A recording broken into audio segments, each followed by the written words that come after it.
오늘의 사연 시작합니다.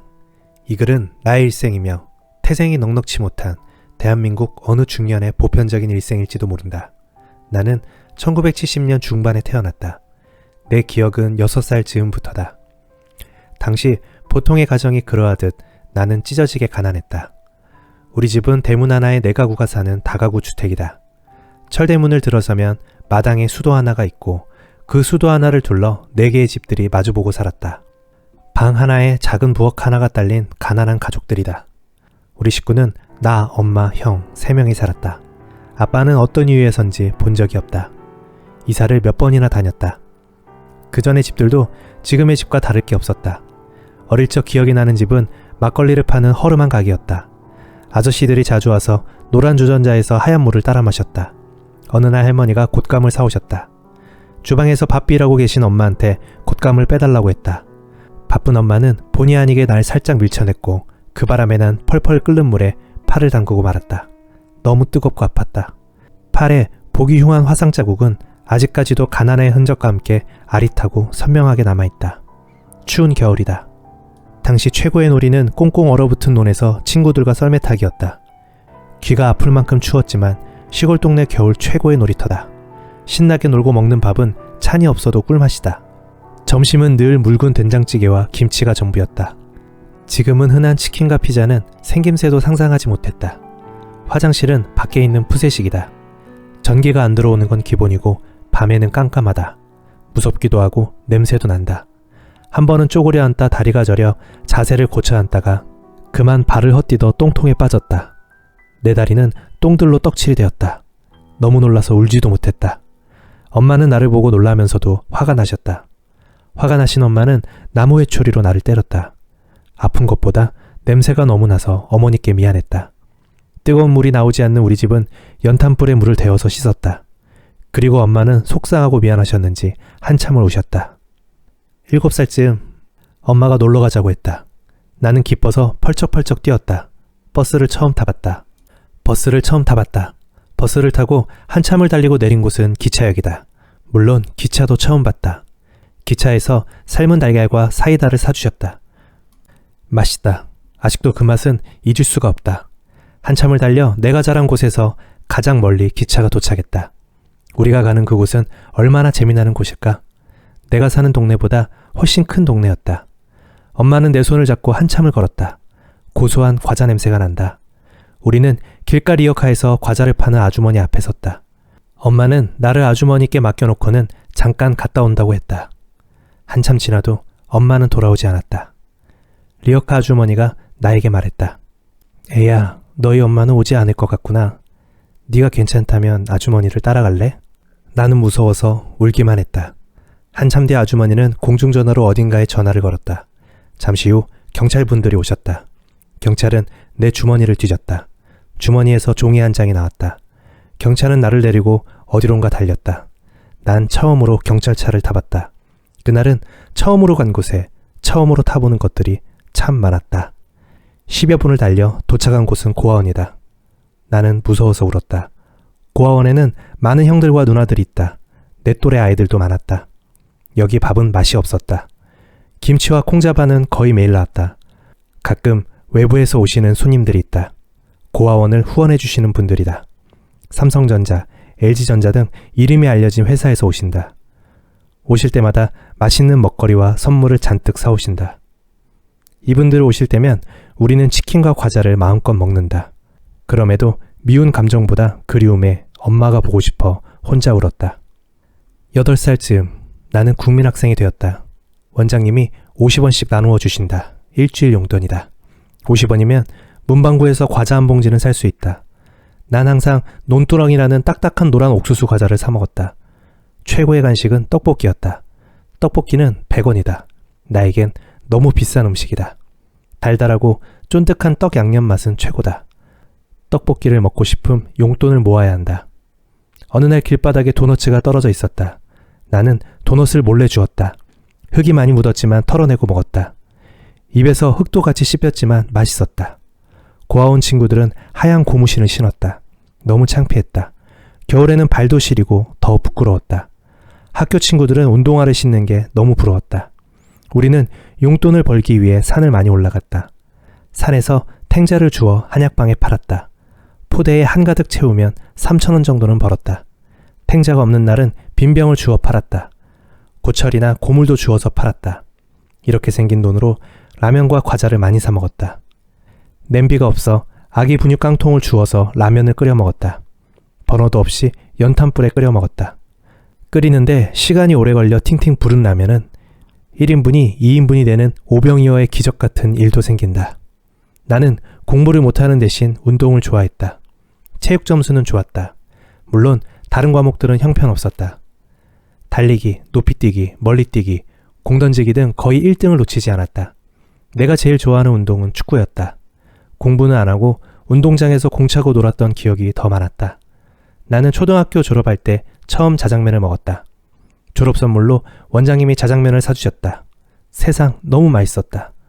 그런 이유인가 나는 아직도 짜장면을 제일 좋아한다. 나는 중학생이 되었다. 나는 중학교에서도 공부를 안 했다. 축구를 하고 싶었다. 운동부는 유도뿐이었다. 유도는 관심이 없어서 안 했다.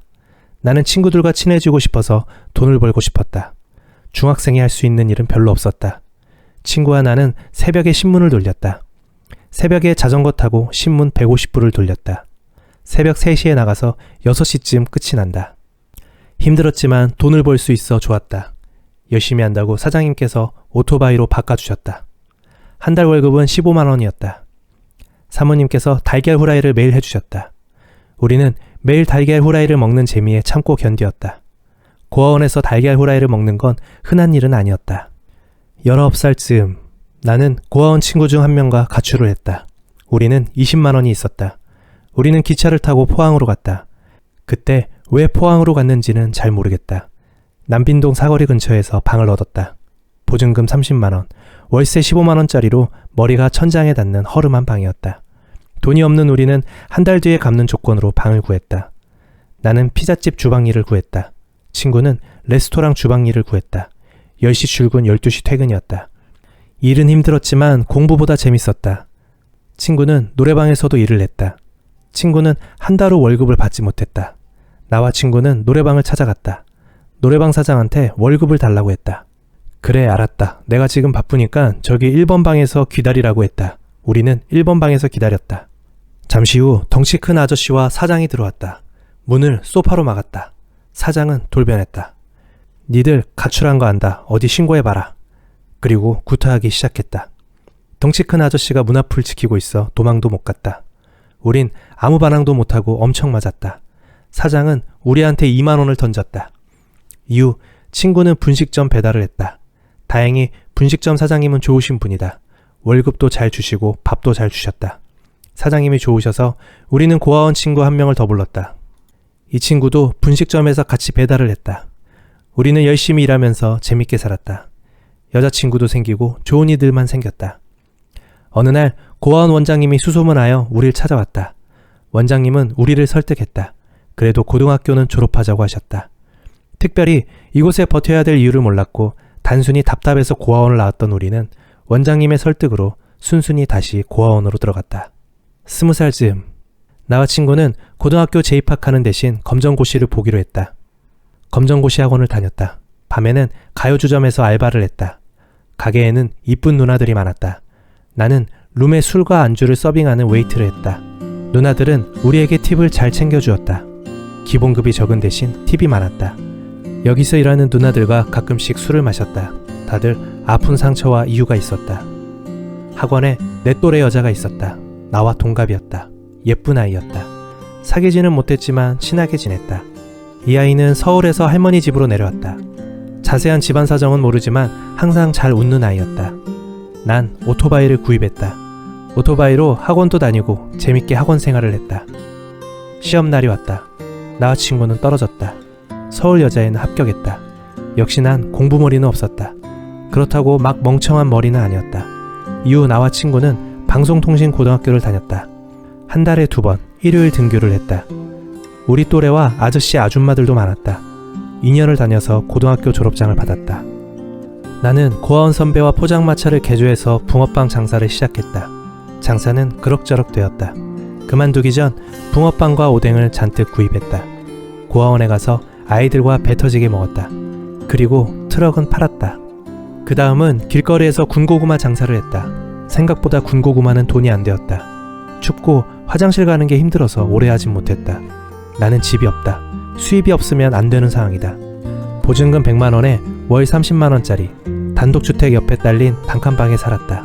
여름엔 덥고 겨울엔 추웠다. 공단에 있는 공장에 취업을 했다.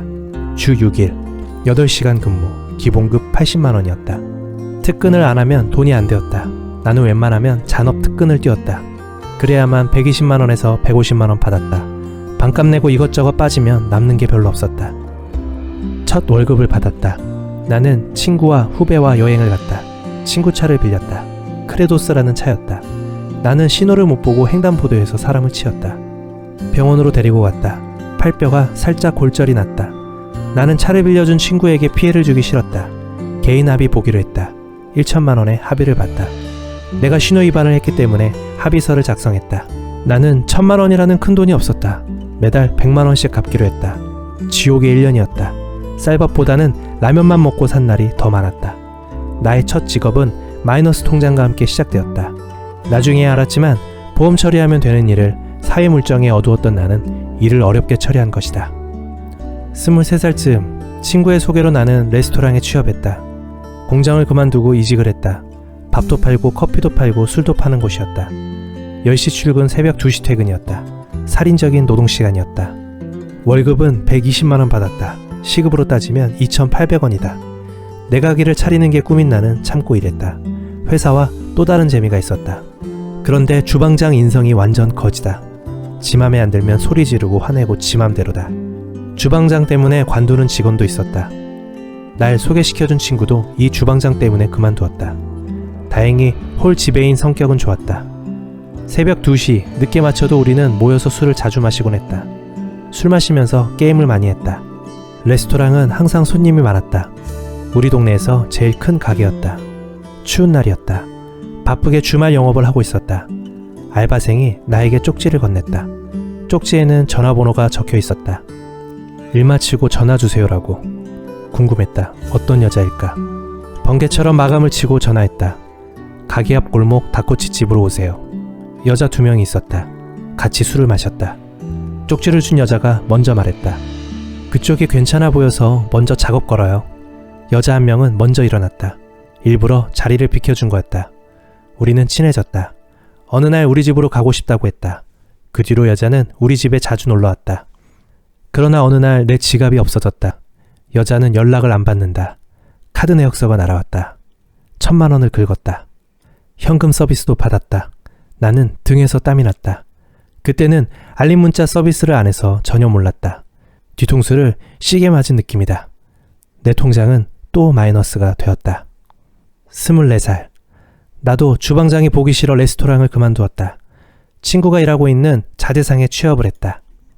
월급은 150만 원이었다. 나의 주 업무는 자재 배달하는 일이었다. 죽을 뻔한 사고가 있었다. 시골 공사 현장으로 배달 가다가 나는 깜빡 졸았다. 갓길 또랑으로 차량에 전복되었다. 경운기 타고 가던 아저씨가 나를 꺼내주었다. 2m만 늦게 사고 났으면 3m 낭떠러지로 떨어질 뻔했다. 하마터면 큰 사고로 이어질 수도 있었다. 사장님은 나한테 돈을 빌려달라고 했다. 며칠 뒤 금방 갚는다고 했다. 나는 의심 없이 신용카드 현금 서비스로 1,000만 원을 빌려주었다.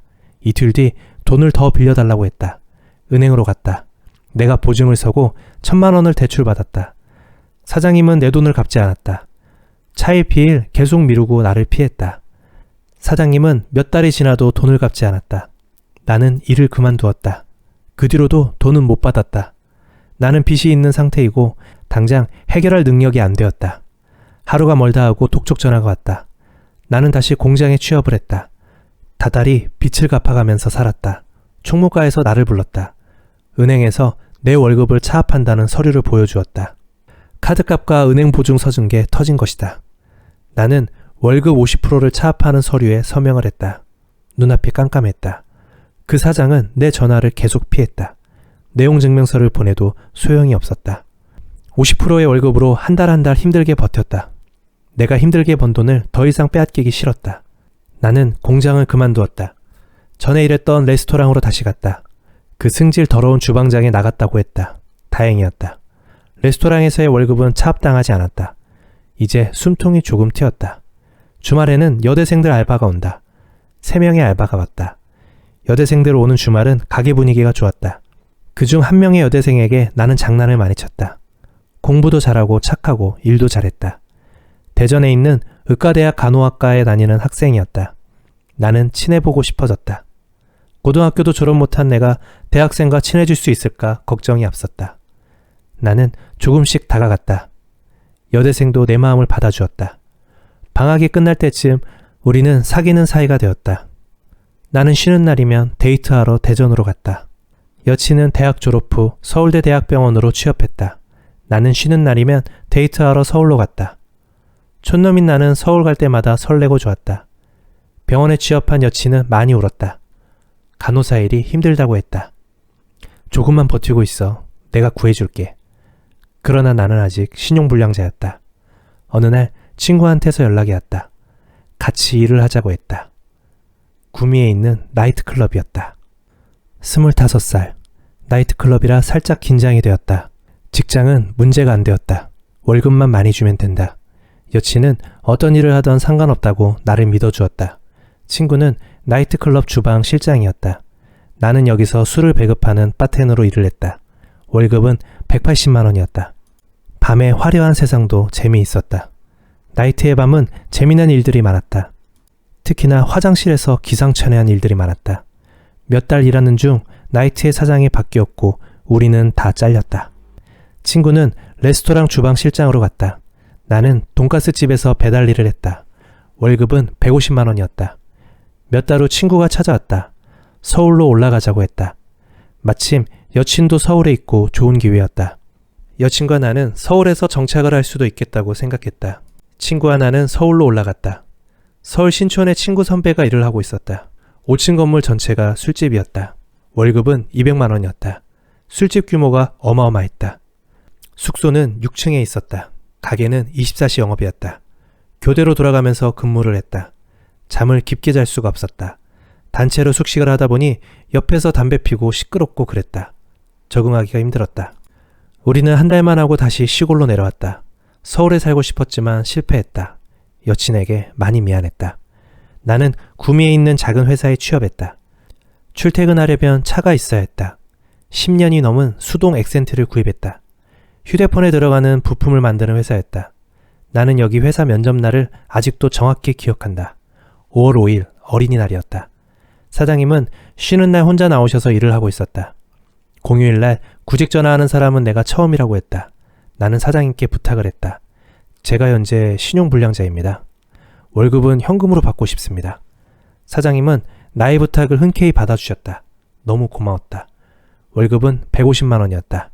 사장님이 좋으셔서 나는 즐겁게 일을 했다. 이때는 원룸에서 살았다. 고향에서 공장 다닐 때 임대아파트를 계약해 놓은 게 있었다. 15평 임대아파트가 완공되어서 고향으로 내려갔다. 보증금 700만 원에 월세 7만 원의 착한 임대아파트였다. 난생 처음으로 새 집으로 이사를 했다. 살면서 제일 기분 좋은 날이었다. 회사 출퇴근 시간이 길어졌다. 왕복 2시간 가까이 걸렸다.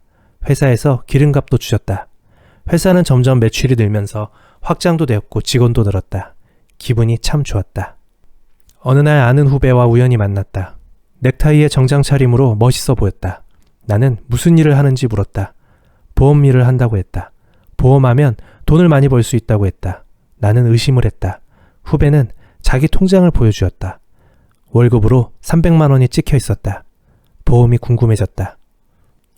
30살. 보험하는 후배와 만나기로 했다. 후배와 만나기 전 여친과 상의를 했다. 여친의 반대는 완강하였다. 이틀의 설득 끝에 여친의 허락을 받았다. 보험하는 후배를 만났다. 보험은 본인이 하는 만큼 큰 수입을 벌 수 있다고 했다.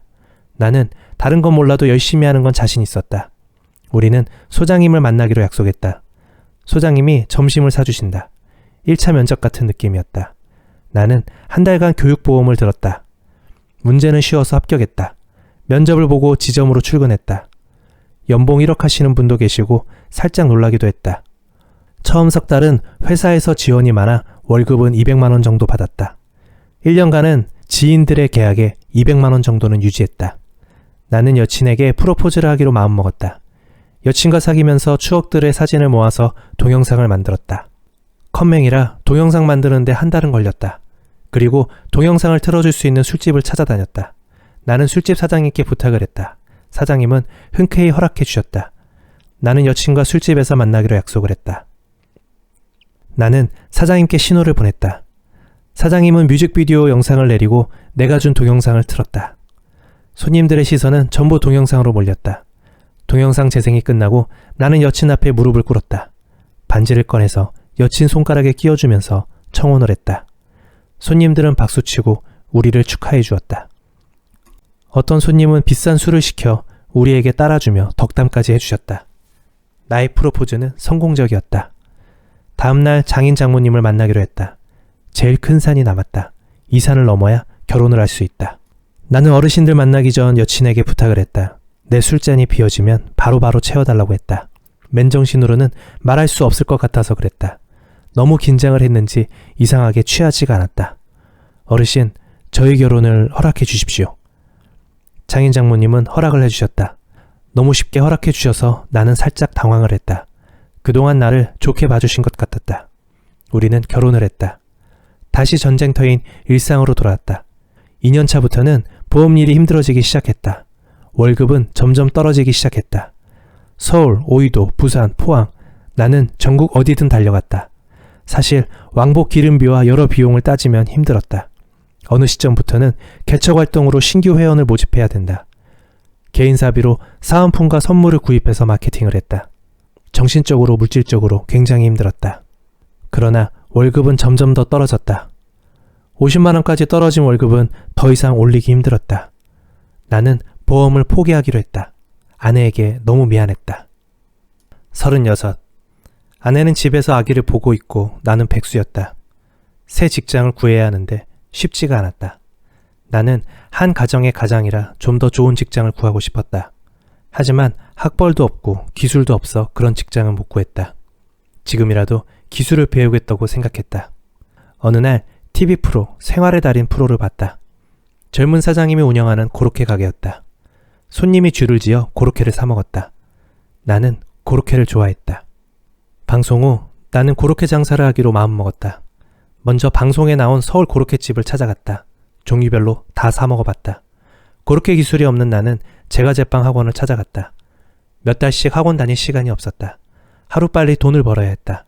학원 원장님께 다짜고짜 부탁드렸다. 고로케 만드는 기술만 알려달라고 부탁했다. 내 사정을 들은 원장님은 부탁을 들어주셨다. 15만 원을 내고 고로케 만드는 방법을 배웠다. 맛은 흔한 기본 맛이었다. 차후 맛은 보완하기로 했다. 재료를 구입해서 집에서 매일 연습을 했다. 조금씩 맛을 잡아갔다. 그런데 문제가 생겼다. 집에서 전문점처럼 튀기는 게 힘들었다. 나는 튀김기가 있는 돈가스 가게에 취직을 했다. 그리고 아내도 병원에서 일을 시작했다. 어린 아기들은 어린이집에 갔다. 마음이 아프지만 우린 맞벌이를 해야 했다. 나는 주방 보조로 일을 시작했다. 10시 출근 10시 퇴근, 월급 150만 원이었다. 일의 강도는 힘들었다. 우리 동네 최고의 상권에 위치해 있었다. 손님이 많았다. 사장님은 내가 고로케 튀기는 걸 허락해 주셨다. 집에서 만든 고로케를 튀겨서 가게 직원들에게 맛을 보여주었다. 가게 직원들에게 테스트를 받는 셈이었다. 반응은 별로였다. 나는 더 노력을 했다. 일을 마치고 집에서 만들고 새벽에 잠들기 일쑤였다. 고로케 속을 이것저것 바꿔보았고 테스트도 많이 했다. 나는 시간이 지날수록 헷갈리기 시작했다. 가게는 연일 손님들로 넘쳐났다. 이런 돈가스 가게도 괜찮을 것 같았다. 아내와 상의 후 고로케는 포기했다. 그동안 열심히 만든 고로케를 생각하니 허무했다. 시간이 아까웠지만 고로케를 만들면서 얻은 것도 많았다. 나는 작은 돈가스 집을 하기로 했다. 37살. 나는 가게를 구하러 다녔다. 가게는 보통 권리금이 있다. 상권이 좋은 곳은 권리금이 너무 비싸다. 권리금이 저렴한 곳은 상권이 좋지가 않다. 좋은 상권은 보증금과 월세가 너무 비싸다. 나는 변두리에 공실 20평 가게를 얻었다. 가게는 집에서 5분 거리이다. 아이들 케어를 위해 집 가까운 곳에 얻었다. 공실 상가를 얻어 공사하는 건 처음이었다. 인테리어, 주방 집기, 그릇, 테이블, 의자, 모든 게 돈이었다. 나와 아내는 보험을 전부 해지했다. 임대 아파트 보증금 대출도 받았다. 영혼까지 끌어모아 5천만 원을 만들었다. 전부 빚이었다. 가게는 보증금 1,000만 원에 월세 80만 원이다. 우리 아이들 초등학교 졸업할 때까지 자리를 잡는 게 목표였다. 상권이 안 좋아서 목표를 길게 잡았다. 나는 돈가스에 대한 기술이 없었다. 내가 일한 곳은 프랜차이즈라서 기술은 배울 게 없었다. 당장 난감해졌다. 오픈을 뒤로 조금 더 미루었다. 나는 인터넷, 유튜브, TV 방송의 모든 요리 프로를 챙겨봤다. 돈가스 커뮤니티도 가입했다. 나는 돈가스 커뮤니티에서 많은 걸 배웠다. 조금씩, 아주 조금씩 나아지고 있었다. 맛집들에 비하면 아직 턱없이 부족했다. 오픈을 더 미룰 수가 없었다. 월세를 내야 되기 때문에 오픈을 했다. 주방 보조 1명, 홀 알바 2명과 함께 시작을 했다. 처음 한 달 매출은 900만 원이었다. 시골 동네 변두리 장사라 쉽지가 않았다. 직원들 월급 주고 월세와 재료비 빠지고 각종 공과금 내고 나니 160만 원이 남았다. 생각보다 순이익이 적었다. 하루 15시간, 한 달의 노동의 대가로는 별로였다. 그 뒤로 매출은 조금씩 떨어졌다. 800, 700, 600, 500만 원까지. 떨어질 때 멘탈이 흔들리기 시작했다. 나는 50만 원 가져가는 달도 많았다. 그래도 나는 365일 쉬지 않고 일을 했다. 육아를 하는 아내한테는 미안했다. 쉬는 날이 없어 아이들에게도 미안했다. 우선 홀 알바 1명을 내보냈다. 매출이 자꾸 떨어지니 메뉴가 하나둘 늘어났다. 식재료도 늘어나면서 재고 관리가 더욱 힘들어졌다. 어떻게든 매출을 올리고자 메뉴를 더 넣어보았다. 하지만 일만 많아지고 매출은 안 올랐다. 그러면서 음식의 완성도는 점점 떨어졌다. 악순환의 연속이었다. 결국 주방과 홀알바 모두 내보내는 상황까지 왔다. 그리고 아내에게 도움을 청했다. 인건비부터 줄이고 버티기로 했다. 메뉴를 줄이고 신메뉴와 메인 메뉴의 선택과 집중을 했다. 떡볶이 소스와 간장 소스 2가지에 공을 들였다. 이 2가지 소스를 개발하는데 6개월은 걸렸다. 이것저것 사보고 먹어보고 맘에 안 들면 버리고 지출이 많았다. 간장 소스의 경우 국내에서 생산되는 간장은 모두 사 먹어보았다. 떡볶이 소스도 많은 샘플링과 시간을 들였다. 다행히 손님들 반응이 좋았다. 매출이 조금씩 오르기 시작했다. 블로그와 맘카페에 우리 가게가 가끔씩 올라왔다. 손님들이 맛있게 드셔주시니 너무나 뿌듯했다. 고기에도 더욱 신경을 썼다. 음식은 첫째도 재료, 둘째도 재료다. 나는 4년을 거래한 고기 거래처를 바꿨다. 가격은 더 비싸지만 품질을 생각하면 당연한 것이었다. 손님은 조금씩 늘어갔다. 매출도 조금씩 올라갔다. 이제는 매출도 기복 없이 자리를 잡은 것 같다. 사실 자랑할 만큼 큰 매출은 아니다. 소소한 매출이다. 우리 4인 가족이 먹고 사는데 불편함이 없을 정도이다. 일할 때 말고는 매일 요리 동영상을 봤다. 덕분에 눈 시력이 많이 나빠졌다. 어느 날부터는 눈이 너무 아팠다. 안과쌤께서 녹내장으로 시력까지 위험하다고 했다. 나는 가슴이 철렁했다. 그 뒤로 안과를 열심히 다니고 약을 잘 복용했다. 눈이 회복되니 가슴과 배에 통증이 자주 왔다. 가슴은 숨을 쉬기 힘들 정도로 답답했다. 허리와 어깨 통증도 찾아왔다. 어깨에는 석회가 생겼다. 물병 같은 걸 집어들어도 어깨가 아팠다. 어깨 통증은 견딜만 했다. 하지만 허리 통증은 너무 무서웠다. 매일 통증으로 새벽에 잠을 깬다. MRI 촬영을 했다. 4번, 5번 디스크가 흘러나왔다. 수술은 안 해도 된다고 했다. 주사와 척추위생 운동으로 통원 치료를 했다. 건강을 먼저 되찾고 다시 시작하고 싶었다. 45. 우리 가족 처음으로 1박 2일 놀러 갔다. 10년 만에 놀러 가는 것이다. 무주 스키장으로 갔다. 딸아이와 아들 녀석이 눈을 좋아해서였다. 아이들은 신이 나서 하루 종일 뛰어놀았다. 설천봉이라는 하얀 눈이 쌓인 산은 너무 좋았다. 저녁이 되어 예약한 펜션으로 갔다. 아이들과 고기 파티를 하며 즐거운 밤을 보냈다. 나와 아내는 술도 한잔했다. 10년 만에 가져보는 여유로움이었다. 너무 좋은 시간이었다. 우리는 종일 신이 난 아이들을 보면서 눈물이 났다. 아빠 엄마는 장사 핑계로 아이들과 시간을 보내지 못했다. 잘 참아준 아이들이 너무 고마웠다. 아내에게도 미안했다. 돈도 없고 부모도 없는 남편 만나 육아와 일에 치여도 내색 없이 잘 참아주었다. 올해 2월달은 평생 잊지 못할 날이다. 우리를 20년 따라다닌 빚이 없어지는 날이다. 은행에 가서 남은 빚을 다 청산했다. 세상 다시 태어난 기분이다. 빚을 청산한 기념으로 우리 가족은 외식을 하기로 했다. 우리 가족은 처음으로 아웃백에 갔다. 나는 아내에게 물어봤다. 너는 아무것도 없는 내가 어디가 좋아서 결혼했어? 아내가 대답했다. 그냥 오빠는 착실하게 살 것 같아서. 코로나 바이러스가 찾아왔다. 전 세계적인 재난이다. 사람들은 밖으로 나오지 않았다. 이제 겨우 자리 잡았는데 걱정이다.